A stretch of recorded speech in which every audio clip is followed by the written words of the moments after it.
During the Second World War, there was a shocking number of incidents involving American soldiers and how they treated the remains of dead Japanese soldiers in the Pacific Theatre.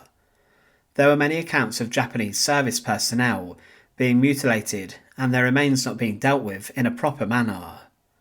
This was born out of hatred that the Americans had for their enemy in the aftermath of Pearl Harbor, and the soldiers had a habit of trophy taking, and even taking body parts of their enemy as a souvenir. The teeth of dead Japanese soldiers were taken, as were some of their skulls, and this was a well-known thing, and even President Roosevelt was presented with a letter opener, which was made from the arm of a Japanese soldier who had fallen in battle. This sort of behaviour was banned by the US military, but it did continue.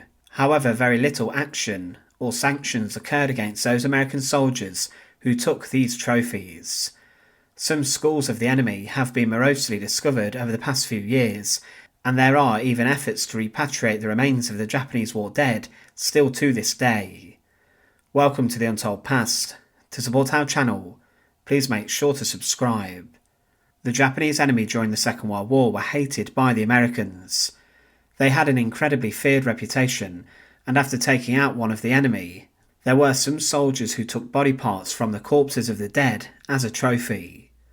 This may have been done for a number of reasons, such as a racist statement, rage, anger, or a need for vengeance. The Japanese were responsible for the executions and deaths of around 14 million civilians during the conflicts before and during the Second World War, but what some US servicemen were doing was a war crime and was violating American military code. It was claimed by the Commander-in-Chief of the Pacific Fleet in September 1942 that no part of the enemy's body may be used as a souvenir, and he warned that any US servicemen infringing on this would be subject to stern disciplinary action. One of the most common souvenirs taken was the skull of the enemy, as well as teeth, ears and other body parts. Some of these were modified with writing on them, or they were crafted into other items. One former member of the Marines claimed he witnessed gold teeth being taken from the Japanese, and he claimed this was performed on one man who was not dead. He said, "But the Japanese wasn't dead. He had been wounded severely in the back and could not move his arms, otherwise he would have resisted to his last breath. The Japanese's mouth glowed with huge gold-crowned teeth, and his captor wanted them. He put the point of his knife on the base of the tooth and hit the handle with the palm of his hand. Because the Japanese was kicking his feet and thrashing about, the knife point glanced off his tooth and sank deeply into the victim's mouth. The Marine cursed him and with a slash cut his cheeks open to each ear. He put his foot on the sufferer's lower jaw and tried again. Blood poured out of the soldier's mouth. He made a gurgling noise and thrashed wildly. I shouted, 'Put the man out of his misery.'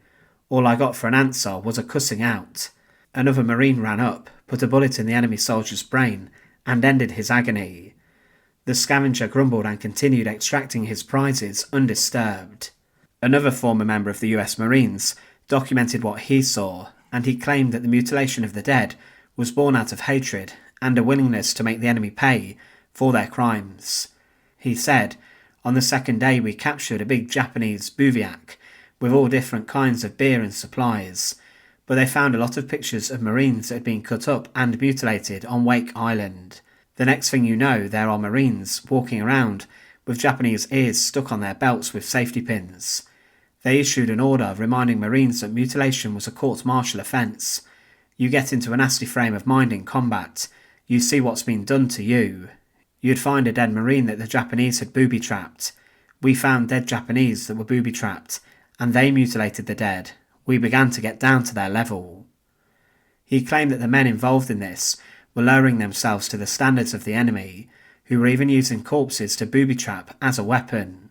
Another Marine claimed that this retribution was needed during the conflict, and he wrote, "We learned about the savagery from the Japanese, but those 16 to 19-year-old kids we had on the canal were fast learners. At daybreak a couple of our kids, bearded, dirty, skinny from hunger, slightly wounded by bayonets, clothes worn and torn, whack off 3 Japanese heads and jam them on poles facing the Japanese side of the river. The colonel sees Japanese heads on the poles and says, 'Jesus men, what are you doing? You're acting like animals.' A dirty, stinking young kid says, "That's right, Colonel. We are animals. We live like animals. We eat and are treated like animals.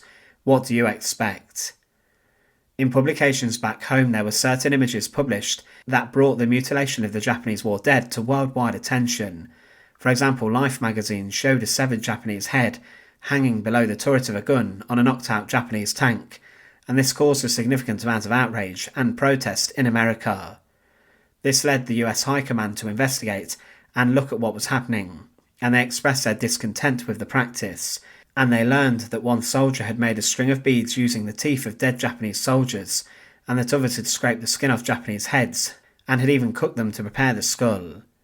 Some soldiers claimed in their war diaries that they came across many Japanese bodies who had ears and noses cut off and taken as trophies, but claimed that skulls were not the most common form of mutilation, due to the fact it took the longest time to repair. Others claimed it was like a hobby for the soldiers, and there were even accounts of enemy body parts being traded. The practice of taking gold teeth and extracting normal teeth from the enemy was more common, and it was claimed that this was actually rather widespread amongst American forces. It had for some soldiers become routine. Shockingly, in 1984, there were sets of Japanese soldiers' remains which were repatriated from the Marianas Islands, where they had been killed during the war, and it was reported that roughly 60% of the skulls of these men were missing, leading to the conclusion that they were taken by the American forces. Also, this was the case on Iwo Jima, as repatriated remains were without skulls. There were a number of different motives as to why this sort of behaviour occurred. One is that the American soldiers viewed their enemy as subhuman, and that the anger following Pearl Harbor increased this, and there was a significant amount of atrocities committed by the Japanese that the US knew and learned about. This led them to believe they were dealing with an enemy that was almost like a monster and was not human, but this may even draw comparisons with how the Germans and Nazis considered the Soviets as Untermenschen. The Japanese were considered by many US soldiers as animals, which may explain some of the mutilation. Some soldiers did not subscribe to this belief, and one war correspondent claimed, "As far as I can see, our men are no more afraid of the Japanese than they are of the Germans. They are afraid of them, as a modern soldier is afraid of his foe, but not because they are slippery or rat-like, but simply because they have weapons and fire them like good tough soldiers." Another reason could have been that the soldiers, many of whom were battle-scarred psychologically, believed that taking a souvenir was a small act in a ruthless campaign. Some servicemen wanted to send these back home as a gift for family members, and they believed this was truly what their family wanted. One young Marine who saw action on Saipan in 1944 also described what he'd seen with regards to mutilation. He claimed, "I would have guessed that the dead Japanese was only about 14 years old, and he lay there dead.